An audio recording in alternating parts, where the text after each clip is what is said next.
Ginpanginwala sa mga kapitan nga ila ginbuhinan ang ayuda sa benepisyaryo sa Assistance for Individual in Crisis Situation o kun AICS sunod sa Department of Interior and Local Government o kun DILG Iloilo City. Sunod kay DILG Iloilo City Director Oscar Lim nga nagkandak sila sa investigasyon na kasunod man sa nanginmando sang DILG Region 6. Pahayag sa natungdan nga personal ini nga ginkantuan ang mga barangay sa diin gikan ang reklamo ginpalabot sang Department of Social Welfare and Development o na DSW Region 6 sa diin apat lamang ka complaint ang ilan na baton gikan sa Barangay Desamparados sa Kalubihan, Haro.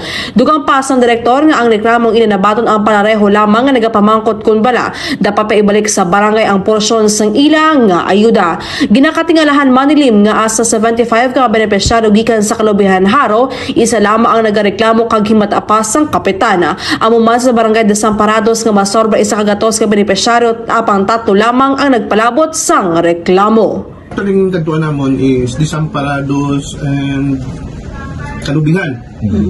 Kaya mo man ang reklamo, mga official nga may ginsen si DS Amon na may complain. So, siyempre, deny sila. Hindi ka mo ang discussion namon ni Kapitan Dubaton nga kung sir, na istorya kung na ang mga nag-complain.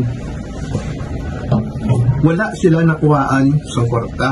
Ilaga paniguro lang, hindi pagbuhinan ila kwarta. Samtang nagahinyo naman si DILG Director Oscar Lim sa mga beneficiary nga mag-file ang formal complaint agad maimbestigaran sa otoridad bangod hindi sila makaakto kung basihan lamang ang post sa social media. Report gikan sa Iloilo City ini si K5 Jenny Kauyunan para sa Kampiyon nga Balita, Serbisyo Publiko, Kagalingawan sa Iloilo, K5 News FM.